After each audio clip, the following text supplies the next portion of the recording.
बोलिए गायत्री माता की जय।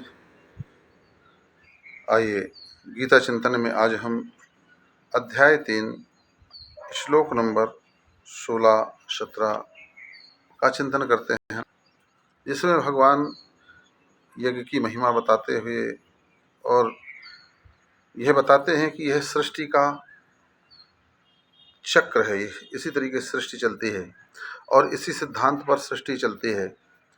कौन से सिद्धांत पर चलती है? यज्ञीय सिद्धांत पर चलती है। और यज्ञीय सिद्धांत क्या है? देना। देना, जो हमें मिल रहा है वह दूसरों को देना, त्याग करना। जब भी कभी व्यक्ति संग्रह करना प्रारंभ कर देता है किसी वस्तु का, चाहे रुपया हो, चाहे पैसा हो, चाहे धन हो, चाहे दौलत हो, चाहे जो कुछ भी हो, जब जब व्यक्ति खूब संग्रह करने की आदत डाल लेता है तब तक वो मुसीबत में फंसता चला जाता है। और जब वह त्याग करता है और भगवान पर विश्वास रखता है कि भगवान ने हमें जो इसके पहले भी दिया है आगे भी अवश्य देंगे। अरे विचार करिए, जब पेट में माँ के गर्भ में हम थे तब भी भगवान ने ऐसी व्यवस्था बनाई कि जो हम वहाँ जीवित रहे। इसके बाद में जब माँ के गर्भ से बाहर आए तब भी माँ के आंचल में जो है हमें हमारे लिए भोजन की व्यवस्था बनाई।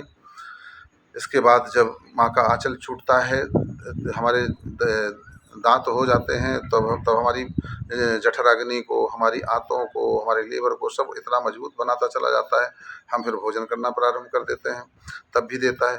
अर्थात वो हमें चिंता करने की आवश्यकता नहीं है। चिंता करने वाला तो परमात्मा है, वो हमारा परम पिता है। वह जो है हम सदा हमारी देखभाल करता है, सदा हमें जो है हमारे लिए देता रहता है।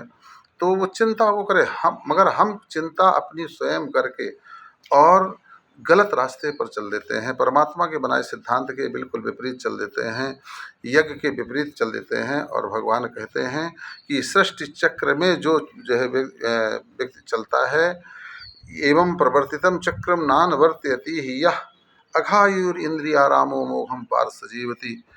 हे अर्जुन, जो इस चक्र में नहीं चलता है वह मोघम पार्थ, वो पापी है, वो बेकार ही जीवित है, क्योंकि वह पाप कर्मा हो करके और जो है अपने जीवन को अधोगामी बनाएगा, अपनी आत्मा को अधोगामी बनाएगा, नरकगामी बनाएगा। इसलिए जैसा हमने कल बताया था कि किस तरीके से जो है ये चक्र चल रहा है। जो समुद्र से जल जो है नदियाँ ले जाती हैं और वो पूरी सृष्टि में बरसाती हैं, जिसको जितना चाहिए उतना ले लेते हैं, बाकी उसको छोड़ देते हैं।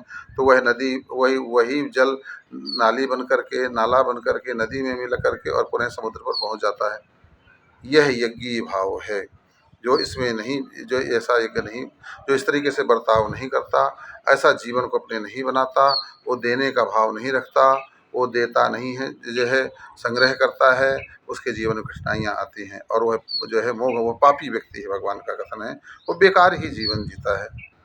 और मगर भगवान ने एक बात और कही है कि असत्वात्मतिरेव स्यादात्तस्य मानवः आत्मन्योचा संतुष्टस्य कार्यं न विद्यते।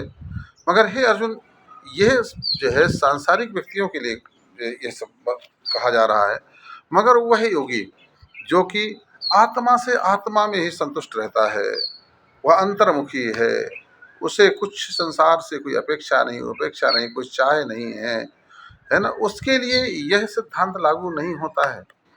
वो जैसा चाहे वैसा जो है रहे, वैसे जैसा चाहे वैसा जीवन जिए, वैसा वो करे। मगर जो व्यक्ति संसार का भोग करता है, संसार के भोग की कामना करता है, उसके लिए तो नियम कानून बने हैं कि ऐसे भोगोगे भैया तभी जाकर के आप जो है सुरक्षित रहोगे। और अगर गड़बड़ तरीके से आपने भोगना शुरू कर दिया तो उसका दंड भी आपको प्रकृति देगी।